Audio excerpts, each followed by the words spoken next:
This is Acsom, I'm Paul John Dykes, and today I'm joined by Asim Rabbani and Jerry Taylor, where we're going to be speaking to ex-Celt Simon Donnelly on This is Acsom, from Barrowfield to the Barrowlands.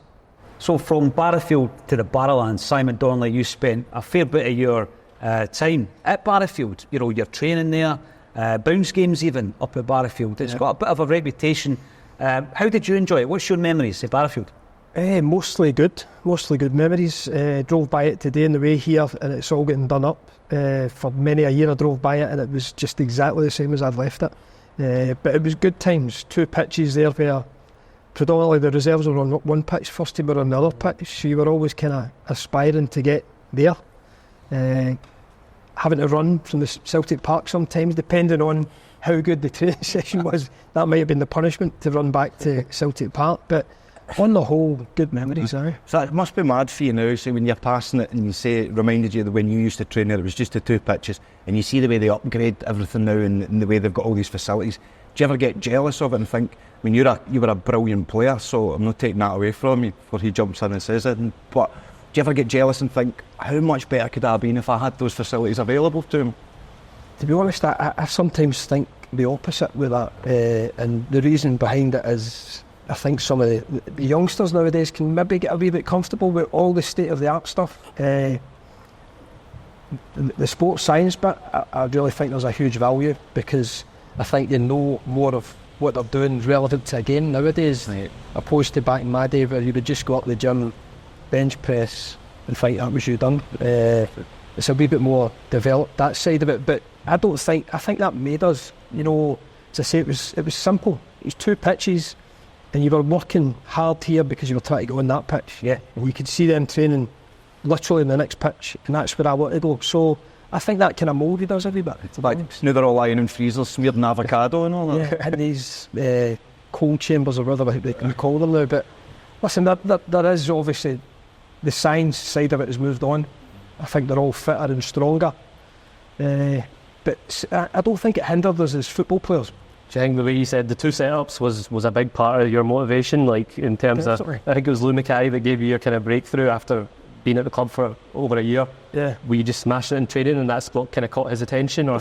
Well, this is a true story. I've told this story many a time over the years. So, you know the supporters club up there? No. We were doing shooting practice and the goal was up the back of that, the wall or the back of the social club, and we were doing shooting practice after training, and Lou has came over and we're young boys and we can see him coming over, so you're like, here he comes, and he just stood and watched and he says, right, put one in the top corner, and I did it. He went, can you do that again? And I done it again. But I have said to you before he came over, shots were going off the wall at the back. But it was talk about the right place at the right time. I swear that happened. And he walked away and see within a few days I was training with the first team. Oh. And it's just wee bits like that. As I said, Stuart Kerr and goals, balls were getting fired about everywhere. And for that moment when he came over, I put 2 in the top corner. So wee things like that. But it's certainly, looking back on it, you were in awe of the guys over there. You wanted to be there. That was the challenge. That was the aim. And I thought it was a good wee setup. Nowadays, the youngsters are maybe at Barrowfield and the boys are up at Lennox town, so we don't quite have that. Yeah. But it was simpler times. What I find interesting, your mention of Lou Mackay there as a player, well thought of, quality street kid. Aye. But a lot of Celtic fans think about him as the manager because it wasn't a great time. But you've got fond memories because obviously he gave you your chance. Definitely. And I said I was 19 at the time, and you're aware of senior players, I'll not name names, but senior players maybe not getting on with Lou. I think a lot of the time it was well documented he wasn't there, you know, he'd leave it to his staff and he'd come back. But he picked me to play for Celtic. He gave me my debut, and for that I'm eternally grateful. Obviously it wasn't as a successful period as we've experienced since, or times towards the latter of my career there. But the guy, you know, believed in me. He's seen something in me that he thought, right, I'm going to give this kid a chance. So I've got to be thankful for that. Yeah. Did you not get a proper seal of approval from a Lisbon Lion early on in your career? Did I hear that? Like Bobby Lennox or something to do you getting spotted? Well, Bobby, this was only something that I found out 2018. So I signed in 1990. You've only just recently found it? Yeah, it was incredible. So 1992 I signed with Celtic, but before that I was at Queen's Park and Celtic asked me to come to do a week's training, and then we were going to Geneva for an under-20s tournament. So of course took the opportunity, and in my first week there we played Queen's Park up at Helenvale and I scored a hat-trick. And Liam Brady, who was the manager at the time, and Mick Martin had obviously been at training at Barrowfield and maybe made their way up to Helenville to watch this game, and I've clocked them. So I thought, well, I've scored a hat-trick today, that's not going to do me any harm at all. Subsequently I go to Geneva and I had a shiter, never scored. Came back thinking I'd blew my chance. I was like, I don't think I've done enough. Lo and behold, I get signed, and I thought it must have been that week before when I scored that hat-trick against Queen's Park. Liam Brady was there, that's what it was. Fast forward to 2018, when I've been back at the park doing lounges and different stuff, the club had asked me back, and it was great to be back in that environment. Bobby was my first coach, Bobby and Benny Rooney, and we're in at the park 3 hours before the game, and then we do the lounges and stuff, and it was this one particular day I've come in and it's Bobby and Tommy Callaghan sitting. Come on in, son, have a cup of tea. Imagine that. It was mental. So Bobby's turned around to me and he said to Tommy, I remember this boy's first game for Celtic. So I'm thinking, right, what's he going to say here? Is he going to say, coming off the bench at Easter Road, my first start, maybe my first reserve game because he was my coach? Mm-hmm. He says, Queen's Park, he scored a hat-trick. It could have blown me away because it was the first week I hadn't even signed for the club. He remembered it all this time, and he says, I turned around to Benny Rooney and said, we need to sign this boy. So all those years, I was thinking it was Liam Brady up there. Yeah. It was a Lisbon line, and it's incredible. It's a really nice story that I've enjoyed telling my dad, but it blew me away when he said that. What an endorsement. I know. It was amazing. Wow. Your old man played as well. We done the St Rock's game, which obviously Jerry played for the Celtic Select. Your old man played for the Rocks. My dad played for the Rocks, and even as recent as last week I was at the Celtic Foundation, and a guy came up to me, I played with your dad at St Rock's. It's amazing. I thoroughly enjoyed his time there. I think it was quite a bit of a social event. I think that's where his career came to an end. I think my mum put the end to that. But he had a bit of time in the green and white of Rocks, yeah. You see, when you're talking about, the way that the players were, and back then, I've heard tales of getting changed at Celtic Park, walking down to Barrowfield and actually stopping on the way for a rolling sausage, as I call it. This starts the big debate. That's the big debate. Call it? We'll do it while we're here. If Nelson, I could talk about tea and dinner. Rolling. Do you say slice or flat? No, roll sausage. Somebody called it flat the other day, and I was like, I don't eat sausage, so I can't even contribute in that one. It's the slice thing I don't get. And then you have the introduction. You were there really with the introduction of bringing overseas players to the club. Yeah. So I know that you were there obviously with Rudy Vata, but prior to him, you're looking at, I mentioned this last week, Jackie and Dovcek, maybe before him at Valson, but very few in terms of overseas players. But I've spoken to you before, Simon, and you spoke about the impact of someone like Pierre van Hooijdonk coming to Celtic. Aye. Was it not just the way that they played, but also how they prepared, how they trained, that kind of thing? Was there a different approach to the game? Yeah, but listen, I'm not saying that the boys that were there, or the experienced guys that were there before, didn't prepare well. I mean, I learned a lot off the Scottish lads. I mean, you can't fail not to learn off Charlie Nicholas, Paul McStay, John Collins. These were the guys that I was working with when I came into the first team. But I think Tommy realised we needed something else. These boys needed help as well. We needed extra quality, and Pierre was the start of that. Pierre, for me, is a very underrated player. I think his goal-to-game ratio everywhere he's been. I think he left the club in a wee bit of a cloud, which maybe kind of dims certain supporters' views, but I thought he was a really clever footballer, really good footballer. Came at a time where I think everybody in the team needed a lift. Scored in the Scottish Cup final win in '95. The kids needed a wee bit of a hero, because it was my kind of era as well. And that was the first kind of hero that I remember at that. These guys coming in as well, they give us a boost. They give us a boost. And I'm even talking about the McStays and this extra quality coming into our team at the time to try and get closer to the Rangers team at the time.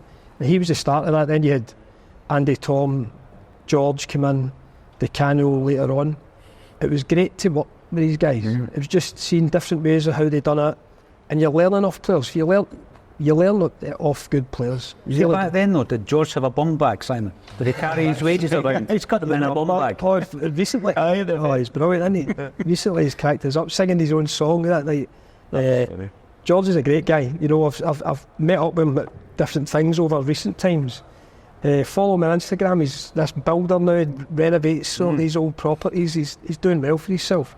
But he was a goal machine. Simon, at this section of the show, we call a fan or a super fan or somebody who needs a wee pick-me-up, and we call it When a Legend Calls. So we're going to call a gentleman called Jamie Tierney, whose wee boy has been struck down by a horrible illness, and we've been trying to raise awareness and some cash. So hopefully Jamie answers the phone when I give him a wee bell. I did tell him I was going to phone, but he's got no idea why or who's going to be on the other end of the line. So hopefully we're able to get a hold of Jamie Tierney and we can give him a wee lift by letting him hear Simon Donnelly. So here we go.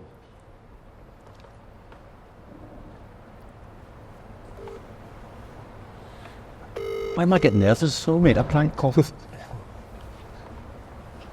Oh, how's it going? Jamie. Hello. Jamie, how you doing? Simon Donnelly here. Simon Donnelly, how you doing? I'm good, mate. You? Aye, no bad, mate. I'm just with the Acsom boys now. We're doing a podcast, and it's that stage of the show where we pick a super fan to call. So you are today's super fan. I know you're going through a tough time with your wee guy just now, and the boys are doing a lot in terms of fundraising. So it was just to give you a wee call, mate, tell you that we're thinking of you. Oh, mate, I really appreciate that, and you're absolutely right. The boys in the Celtic Signing team have been absolutely fantastic to my family. Brilliant. That's lovely to hear, mate. And I hope the wee man's doing okay and you can get all the support that you need. He's struggling really badly with Is he? tonsillitis this week, but he's on the mend. Tonsillitis. All right. Well, you pass on our love and best wishes to the wee man as well, and everybody at the family, and anything that we can do to help and support, we'll do our very best. All right, mate? Well done. Appreciate that, Simon. All right, I'll put you on to Paul John. Hail, hail. Love you, big man. Cheers, Jamie. I'll catch up with you soon, pal, all right? Come on, sorry. Mate, you take it easy. Top man. Speak soon. Ta-da. Brilliant. Oh, good man. We're here at Barra's Art and Design with Stephen Craig, massive Celtic fan, Stephen, a businessman. We'll talk a wee bit about that. But you're also someone who has got a real deep interest in St Mary's, which is a place that is so important to the heritage and the traditions of Celtic Football Club. Chris Double-Denim McElwain and myself are going to... Kenny Rogers is here. That's in the house. He's here. Started already, mate. And we just want to talk about where you think the club is in the here and now and what we could do to assist St Mary's, because we've done something a couple of years back, Stephen, on Acsom, and the Celtic fan base came together. We raised a few quid, but how can we do it to continue to make sure that it's sustainable going forward? Andrew Kerrin's legacy is the most important thing about the deep love we have for our football club. On the 6th of November 1887, Celtic performed the St Mary's Church Hall. Now, when you look at that piece of land now that's lying looking as if it's in the Serengeti, then it's important that we try to rebuild something for the good of the Calton community. And ultimately, a great hero of mine is a guy called Canon Tom White. I went into St Mary's for a wee prayer after my mum passed away, and saw the painting of Andrew Kerrin's, aka Brother Walfred, and attempted to purchase it, which Canon Tom quickly said, let's go for a cup of tea and get you involved in another wee project, on the basis that he wasn't going to sell me that painting. So I then had a look at his flyer, which was Celtic Day One, and fundamentally what it came across to me was the fact that we must rebuild the hall. In fact, build the hall is the song that's going to go along with it. But this is the thing, I mean, as a Celtic fan growing up, Stephen, you watch the videos, you read the history books, and there's this incredible romanticism around the birth of the club. Yes. And every year the club has the annual mass there. Yes. when one of our legends sadly passes away, often the Mass will be done at St Mary's.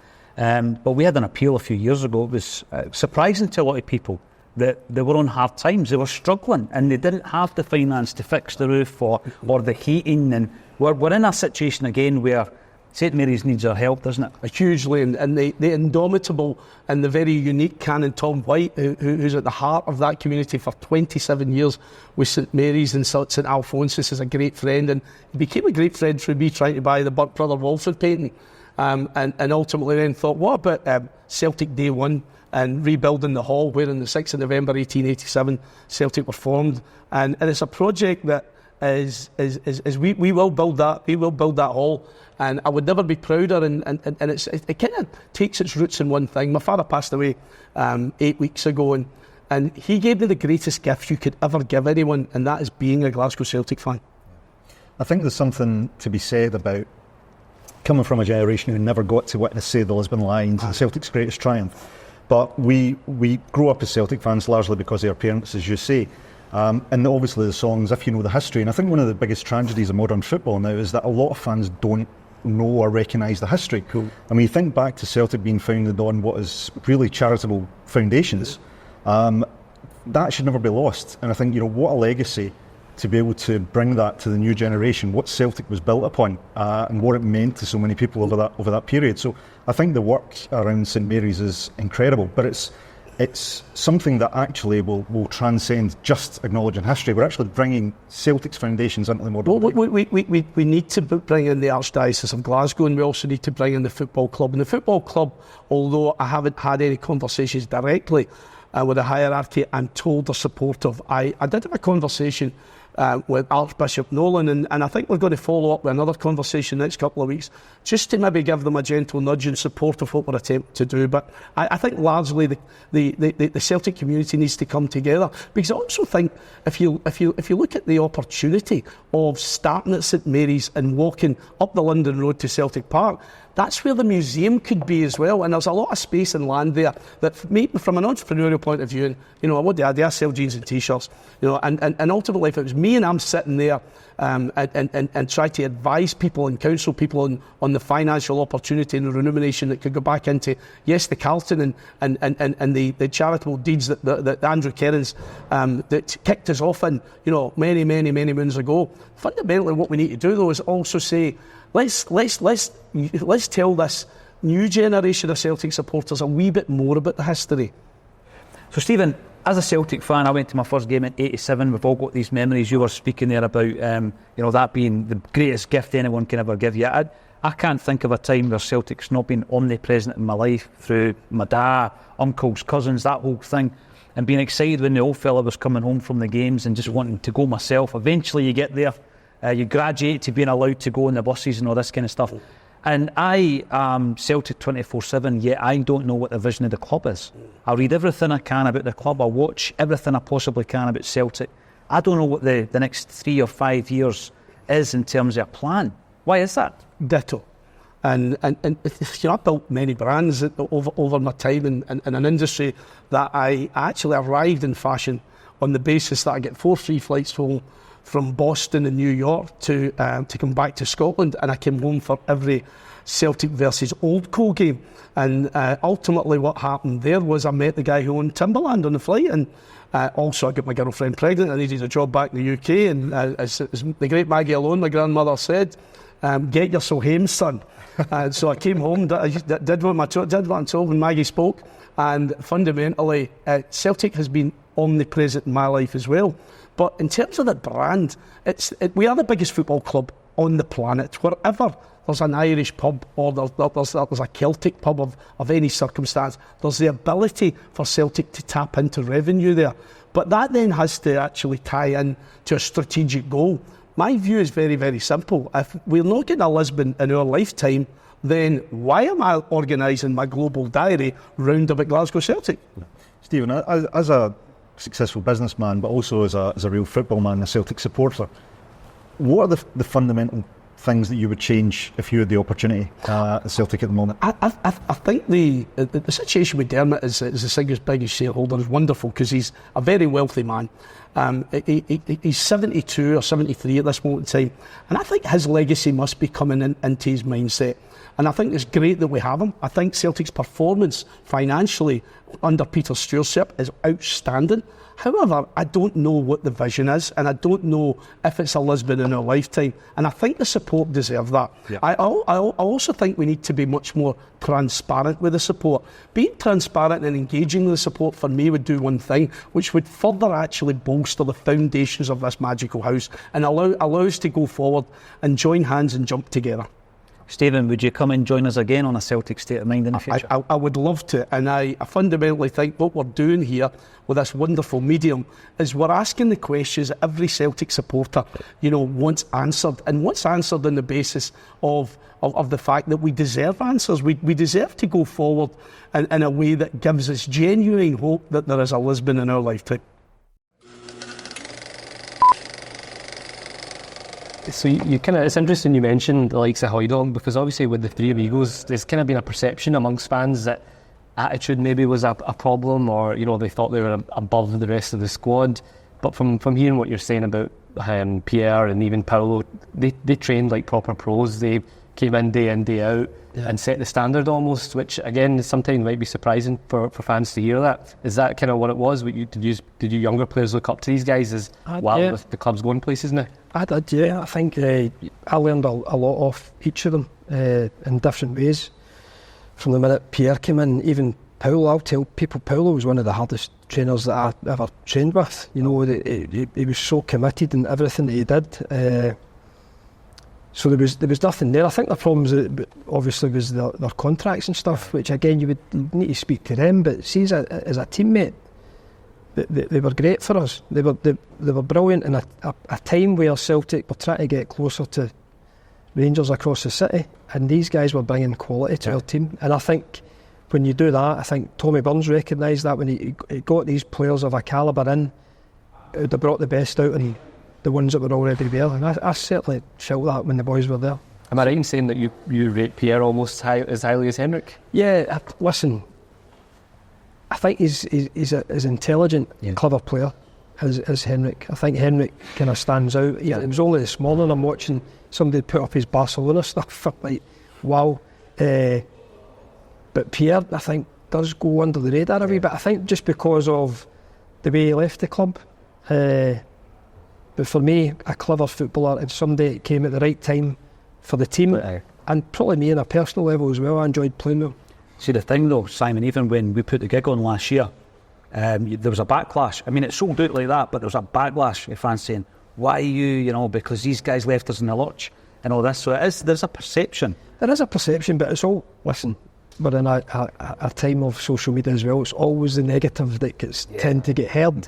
There was a lot of people at that gig that night that were there to see Pierre and loved the stories that he was there to tell. So I think always there's you'll know yourself, social media.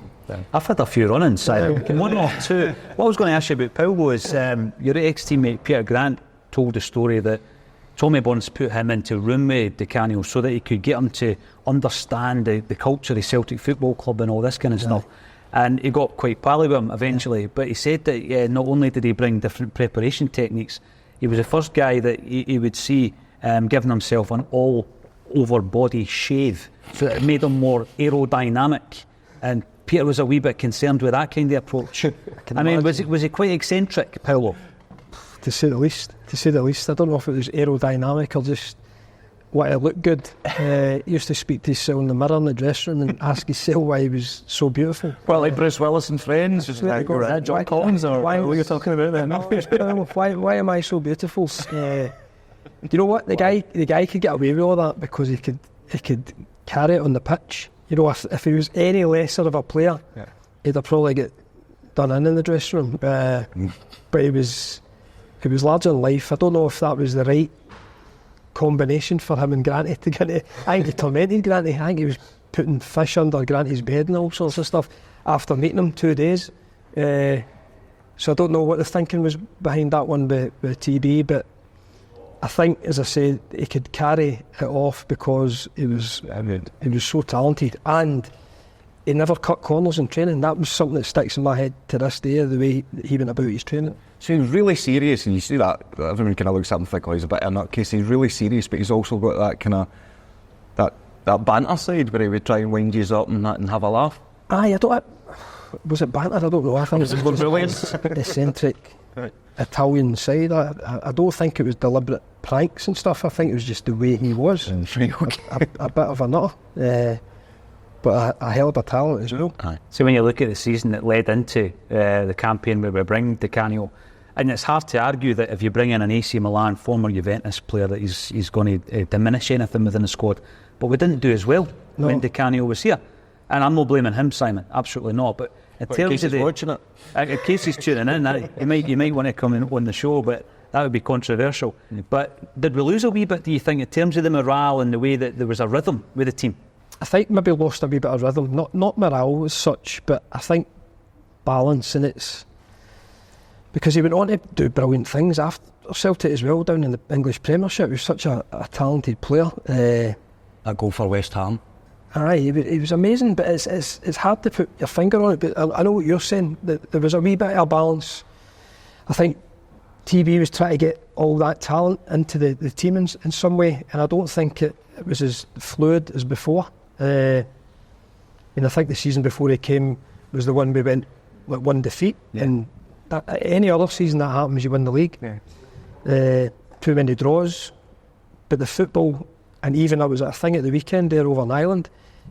As many fans come up to me still now and talk about that season because it's imprinted in their head. It's imprinted in my head because of the style of football and the confidence and the way you went out and played. And I don't think that balance wasn't quite there when Paulo came. I think just maybe an extra player there to try and get into that, change the shape a wee bit. You know, you mentioned Tommy Burns a few times, and he played in a team who never stopped. You know, that wasn't a new phenomenon. When Ange came along, he was scoring centenary season, last minute goals, and then the team he managed had that entertainment, the flair and all this kind of stuff. And then later on, Ange is lauded for that, but Tommy Burns' team had it in spades, Simon. Aye. And as I say that, I went on to win the league in '98, but as many people come up to me now and talk about that team as well, of that era, because it is, I think football, I think Tommy Burns and I think we tried to take that into our management. It's about making a difference. It's entertaining so that people actually come. I mean, they talk about Kevin Keegan's Newcastle team. Everybody remembers it. They didn't win anything, but the football on show was amazing. And I think that team is very similar to the 95-96 team. It's about going to the game on a Saturday and enjoying yourself. And that's great, great football. And my only kind of regret from that team is we didn't win the league, because if anybody deserved to do it as a manager, I think Tommy Burns did, because I think he started something there after, was it six years since they'd won the cup. We got the cup in '95, and there was just something he was adding to the team that would excite the fans, and that's why they remember it. I was quite young at the time. I was only about 7 years old, but it's interesting you say that, because it's a season my dad talked so fondly of, that 95-96 season, despite not winning.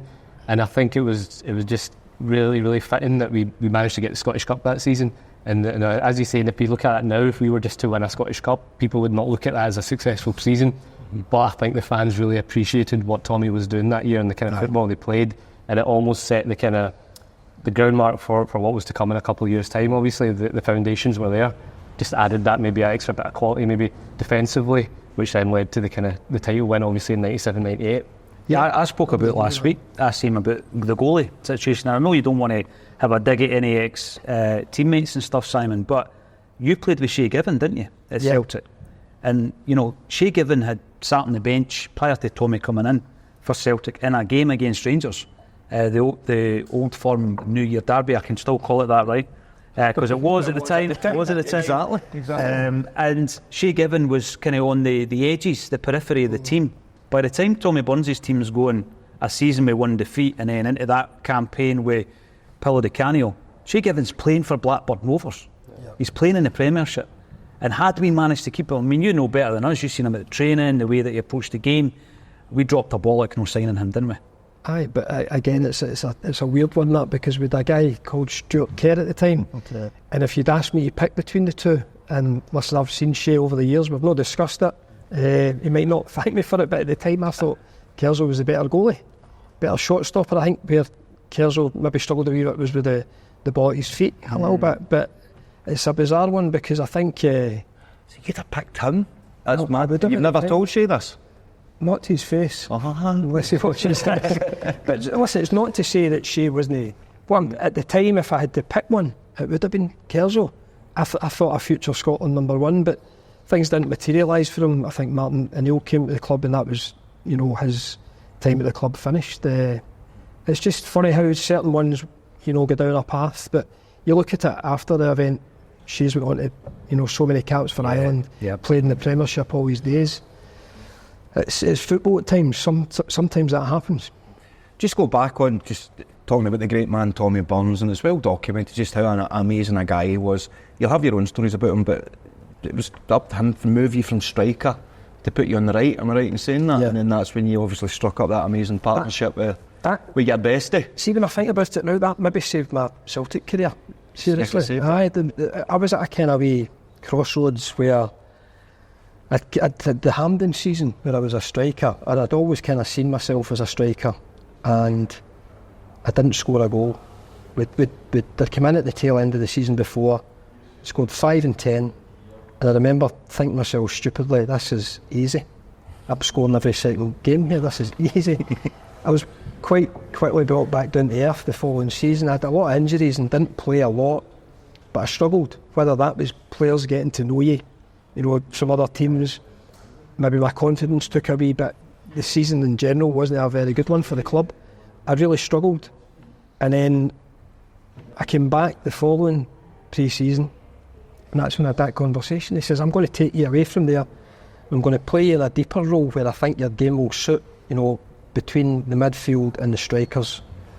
And not long after that, he brings in Jackie. We struck a good relationship up there, and it probably did bring the best out of my game, because you look at the physicality of me, I'm not going to be a guy that holds the ball up and stuff, but I think I'm a kind of attacking, clever enough player to play in that kind of bit, and he's seen that in me, and my career kind of took off at Celtic. I didn't miss many games after that particular season that we get beat 1, and then obviously the manager changed with him coming in, but I'd kind of established myself in the team. I could quite easily have went another route there. So I look back, that was a really important conversation he had with me that year in pre-season. And see, having Jackie there just behind you, what were you like with each other on the pitch? Do you slag each other off to get each other better and rip into each other? Are you quite supportive? No,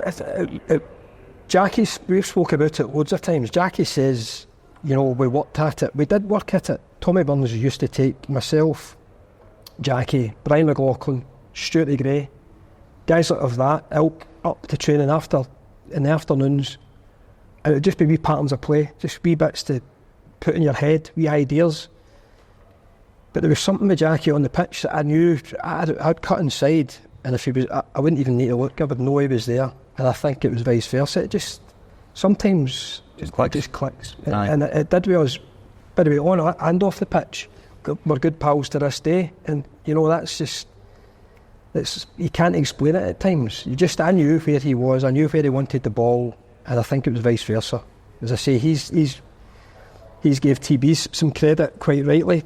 We worked on it, we did work on it, but I think a lot of it was just, the way our game. Do you ever think, do you ever watch two people that are playing with Celtic and you go, I don't think they like each other, they're not linking up well? Do you think that happens? Like some players will go, I'm not passing to him. Well, I don't necessarily think it. I've been watching the Man United thing by, is it Colin York? Colin Sheringham. Colin Sheringham, sorry. Yeah, it didn't go on, but I don't think it ever was at detriment of the team. I think they all played their part. So, listen, you're in a detriment with 20 people, any walk of life, and you don't like everybody, do you? You get on with one's better than others, but I think when you go onto the pitch, you have to, it's a team game, you have to adapt. Aye, just switch on and be focused. Aye. It will not come into it, or it won't cross your mind, but obviously Berkovic was the one that was disliked last week that we're talking about.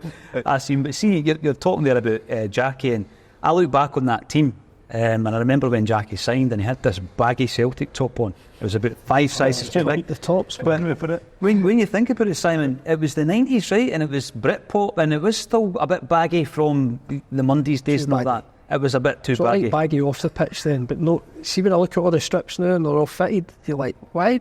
We were wee guys. Everything was XL. So you were rolling your shorts up 100 times, digging this in, it's still out to here. They're cutting bits off their socks. Bits after. What is that with the socks? Are they too tight? I did a charity game at the park last Wednesday, so with the new kit on, and the socks were so tight, and that's what somebody said. Maybe that's why they cut them. It's maybe just a fad. Simon knows his fashion as well. You were quite the poster boy. I remember my first year knowledge of Simon was my sister had a poster in her bedroom. But let's talk about it. His sister had a poster. Right, because we were looking at the photos, Simon. Right. It was a proper boy band vibe. Oh, was it for USC? Oh, mate. So you're obviously going to show these. I'm clearing out a cupboard or something a couple of years ago, and I came across the originals. The guys must have gave us the original photos to take away, which are quite obviously. I'm not going to frame them, but there's some belt. I put them on my Instagram. There's some crackers there. I look so young. I think I'm open. I've got a jacket on with the bare chest, which looks Paolo Di Canio, by the way. Yeah, but no, I can't do it. I've got no body hair whatsoever. And then we were, listen, it was 2021. It was good fun at the time. It was me and Ali McCoist. He turned up late, so I had to go first. Go on, me man, shows your modelling skills. I'm like, what did I do here? Acceptable in the 90s, Simon. We're in the heart of the Barras. This is Barras Art and Design. I know you love your music. What's the best gig you've ever seen at the Barrowlands? It's got to be the Stone Roses. Stone Roses are my number one band. Did you see them on the Second Coming? Yeah. Wow. I've been there at a couple other bands that you'll probably know more than Northside. I've seen in there. I've seen the Farm there as well.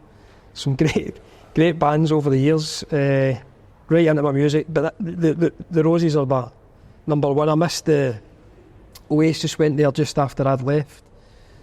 Celtic fans out there will probably serves you right for leaving. But it was 2000, I think, or 2001, and Jackie tells me a story. Martin O'Neill was there, Lenny was there, John Robertson, who likes his music, was there. All the boys were there, and I think John Robertson had spotted Johnny Marr and was like, I want to say hello to Johnny Marr, and Martin O'Neill was well. And as soon as they went over, before Robbo could introduce himself, Johnny Marr's went, John Robertson. So he kind of recognised him. But that I've seen that on the telly. You know who wasn't there? Who? Your pal Ali McCoist. Because Liam Gallagher dedicated a song Is that right? to Ali that night. Right, yeah. right. There's a wee story behind Right, that. okay. I didn't know this. Oh yes. It's an amazing concert. I wish I'd been there. You ever been at a Westlife gig? I've not. No, I'm missing out, mate. Not yet. Wilson likes Westlife. Is he? I saw him talking about it. That's the only gig I've ever been to. So who was it then? Who else was into their music in that squad? It's a funny changing room because I look back on it fondly, but we were there was an age gap. You'd quite a lot of the senior lads there. There was myself and Jackie. Sorry, Phil came before Jackie, so there was maybe 4 or 5 younger ones. I was going through my Oasis period. The Oasis were there, and it was everything Oasis for me. We actually went down. 2 of the best gigs were at Loch Lomond, where we played Sport in Lisbon on the Saturday afternoon. I've scored a goal. It was just a friendly, pre-season friendly. And we get the team bus, 2 team buses, straight down to Loch Lomond after the game. I'd managed to get some backstage passes. I knew a guy for Creation Records at the time. I was kind of sorting him with some Celtic tickets, and he was sorting me with Alan McGee, is that us? It's no, it wasn't Alan McGee, but it was another. It wouldn't be for Celtic Park. So I'm playing at Celtic Park, and all my mates were at the gig with my tickets, but we went down at night, and I went back the next day, and when I look back at it now, it's as good as it gets. We played for Celtic in the afternoon, scoring, and then going to Oasis at night. It was great times. You know, but we've spoken a wee bit about Shay Given. That's interesting how you'd have stuck with Stuart Kerr. But it's one of the big questions during this pre-season, Simon. It's the goalkeeper situation. Massive, yeah. Joe Hart, not just his performances, but the leadership that he brought to the club as well. I mean, there's loads of names getting linked to Celtic, and it will continue. But people are talking about, for example, Kelleher and the transfer fee scaring Celtic off. Why should it? We're in a great position and we're trying to make an impression in the Champions League next season. Yeah. Why should the transfer fee scare us off? Well, it hopefully doesn't. It hopefully doesn't. I think it's a big role to fill. I never met Joe in the 3 years that he was here, but watching him towards the end, the reaction of the other boys towards Joe is massive. I can just tell how important his role has been. I know Callum's the captain, but I think he would have brought all his experience and he'd have been like another captain in that room. I think it's a big role to fill this year. The guy Kelleher's done well when he's come in at Liverpool. Whether it's him or something, it's a huge role that they have to fill. I think it's important that we get someone that's played a lot more games, though, for me. Yeah. I don't know if I like the idea of getting a backup keeper. But look at Fraser Forster, though. That's the way I always look at it. He was never getting a game, and every time we bring him in, he becomes a world beater. Like, I'm shocked that he's still not been playing with Barcelona, the Gran Mirala. Is it Gran Mirala, the Wall? Every time we're playing a team, it's like, who's this guy? Who's this guy? And he was outstanding. I get what you're saying. I would like some experience, but there's nothing saying that we can't find this one kid. Say kid. But one young keeper that can come in and do that. Was he not touted for like 25 million at one point? That's the thing. The figures being banded about are pretty substantial, and I think Liverpool know they can command that. And that's the worry, is paying a lot of money for someone who's not played a lot of games.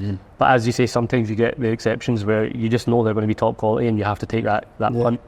But by all accounts, he's been very good in the games he's been called upon.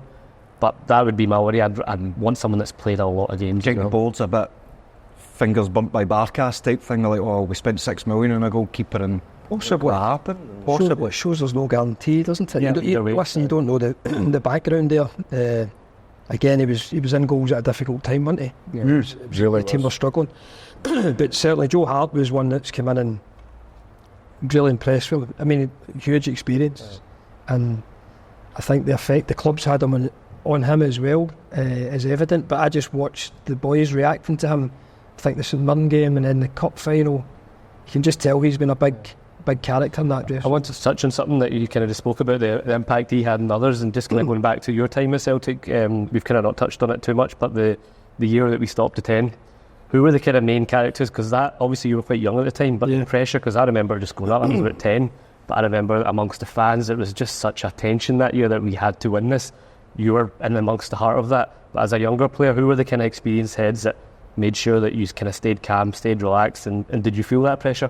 I think we had some big characters in that dressing room. Some big characters. Right for Stubbsy had been there a little bit of time before. Burley came in, I think scored 16 goals from midfield. Lambo had won the Champions League.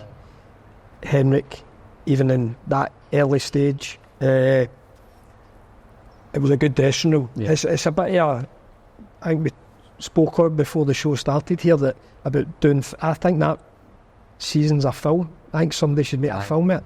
Terrible start. Guy coming in that nobody really knew. Lost the first 2 games.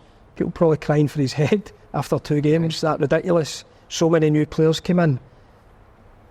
The European experience probably gelled us a wee bit. Probably gave us a bit of confidence and belief to go on and win it on the last day. Did I feel the pressure? I think we would have all felt the pressure. I think I was 23, 24. I'd probably feel the pressure more now, if that makes sense. Looking back at it, the enormity of what that season meant to the club. I mean, to preserve the Lisbon Lions in a row, it's massive. But at the time, maybe 24, just think, right, we need to win, and get caught up in that wee bit. And when Henrik gave that ball away to Chick Charnley at Easter Road, were you like, who is this guy? He blames Dan Jackson for not showing or something. He blames Darren. Jacko's fault. He blames Darren. But again, that's what I'm saying. That season, two games in, who's this guy Larsson? Who's this guy Wim Jansen? And what a legacy they've got at the club now.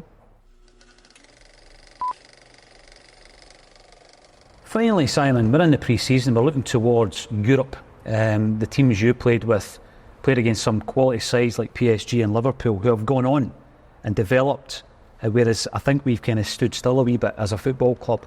And I know it's difficult, but there seems to be next season an opportunity, to get into that wee group of between 9 and 24 to get into the last 16. Yeah. But it all comes down to quality recruitment, doesn't it? Absolutely. And it's a new tournament next year, but I think if you ask any of the fans out there, they want to be part of it and not just to kind of make the numbers up. I think you're touching on my time there, Liverpool and Paris, who were two really good teams. But after my time there, that Celtic team that got to the final in 2003, and Porto went on to win the European Cup the year after. I always said that Celtic team, a wee bit of luck, could have went further. You know, with the prong up front of Henrik and Sutty, that was a strong Celtic team. And these again, we touched on it earlier about what sticks in your mind. These are the games that stick in supporters' minds. The excitement of European nights. I was there. I took my son to Tony Watt, Barcelona. These games are it's where the club should be. And I know it's difficult. I know it is. Obviously, with the league we're in dictates at time. But I think this season, hopefully, we get some recruitment in there to enhance what's already there, and the boys really have a good go at it. As I say, it's quite exciting because the tournament's a whole new set out this year. I'm not entirely sure how it works, to be honest with you. I'm still working on that one. So, but it's where we want to be, and as I say, those nights are the ones that stick with fans. Exciting nights at Celtic Park and doing well, so it'd be great to see the club making some strides on that level as well. What do you think, Acsom, as a fan? What do you think progress looks like? We spoke about it before, winning a knockout game past, we've not won a knockout game since Martin O'Neill's time. Yeah. In terms of an actual knockout round, and I think that's first and foremost what we should be looking to achieve. I know the format now means you don't drop into Europa League, so you have to give it your all in the competition you're in. But with this new format, 8 games, the 8 different teams, I think we should be aiming to get a few victories in there, and then with that, you never know where it might take you. And I think that's an important sell that we can now do when we're in the recruitment strategy in summer, is use that to appeal to players and show a bit of ambition. And I don't know about you, Simon, but I think we can try and break that transfer record that we've had for a few years now of Edouard for 9 million. I know it's not all about just figures, but a statement of intent you mentioned when Pierre came in, how it changed the landscape of that squad. I think it needs that kind of signing again for Celtic now, where everyone else looks around and is like, right, we mean business. Yeah, I listened. I touch on the team that started the cup final, where all guys that had been there before. You know, I know Big Ada came off the bench and Bernardo came off the bench, and what a positive impact. But the team that started there. So I think, listen, at clubs of our stature, I think you have to get boys in there that are going to threaten the 11. Yeah. Keep the 11 on their toe. You know, be pushing and putting that 11 under pressure to get their jersey. And I think that in itself enhances everything else. It brings the quality that probably Brendan's talking about, you know, from the start of the year. And that in itself, you hopefully takes us closer to success. What you're saying, getting into the knockout stages and, you know, beyond Christmas, which, you know, every fan wants, every Celtic fan wants. Thanks everyone for joining us on This Is Acsom. Join us again next week on Friday night for another episode of our Friday night show from Barrafield to the Barrowlands.